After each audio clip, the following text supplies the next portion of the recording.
Tapi bolehkah hukum adat diterapkan di negara hukum seperti di Indonesia? Jawabannya boleh, tapi ada batasannya. Di Indonesia memang kita menganut negara hukum. Artinya, semua tindakan harus berdasarkan aturan tertulis seperti undang-undang, KUHP, dan peraturan lainnya. Tapi di sisi lain, konstitusi kita juga mengakui keberadaan hukum adat. Seperti di pasal 18B ayat 2 Undang-Undang Dasar 1945. Di situ disebutkan bahwa negara mengakui dan menghormati satuan-satuan masyarakat hukum adat beserta hak-hak tradisionalnya sepanjang masih hidup dan sesuai dengan prinsip NKRI. Artinya, hukum adat boleh dijalankan asal tidak bertentangan dengan hukum nasional, hak asasi manusia, atau keadilan umum. Pengaturan mengenai keberadaan dan hak-hak masyarakat hukum adat di Indonesia terdapat di dalam Undang-Undang Dasar 1945, Undang-Undang dan peraturan perundang-undangan lainnya. Hal ini menunjukkan bahwa keberadaan dan hak-hak masyarakat hukum adat telah diterima dalam kerangka hukum yang berlaku di Indonesia. Undang-Undang Dasar 1945 mengatur keberadaan masyarakat hukum adat sebagai subjek hukum.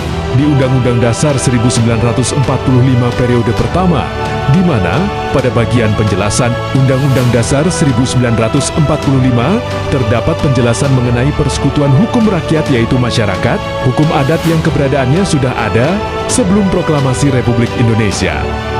Dalam penjelasan Undang-Undang Dasar 1945 dituliskan bahwa dalam teritori negara Indonesia terdapat lebih kurang 250 Zelfbesturende, Lencapen, dan Volksjamenschappen.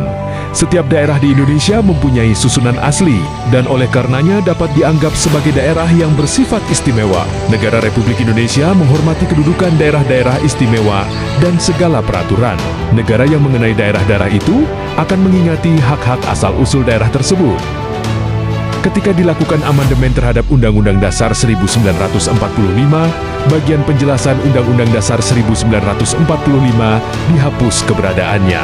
Kemudian dasar hukum mengenai keberadaan masyarakat adat diletakkan pada batang tubuh Undang-Undang 1945.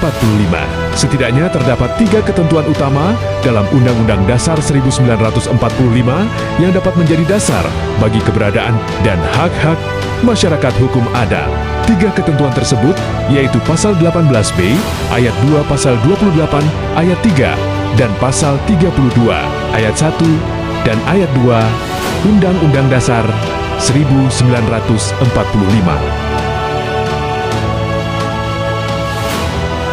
Pasal 18B Ayat 2, negara mengakui dan menghormati kesatuan-kesatuan masyarakat, hukum adat, serta hak-hak tradisionalnya sepanjang masih hidup dan sesuai dengan perkembangan masyarakat dan prinsip Negara Kesatuan Republik Indonesia yang diatur dalam Undang-Undang.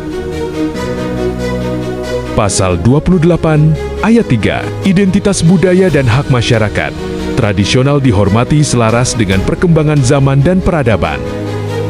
Ayat 1, negara memajukan kebudayaan nasional Indonesia di tengah peradaban dunia dengan menjamin kebebasan masyarakat dalam memelihara dan mengembangkan nilai-nilai budayanya.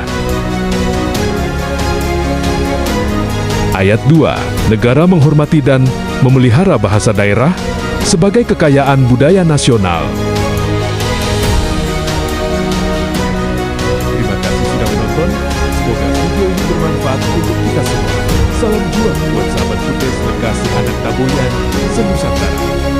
Salam Nusantara, salam masyarakat adat. Tabe salamat ling dalatai, salam sahujuk, karendem malempang, adil katalino, baju ramin kasaruga, basengat kajubata, arus, tabe.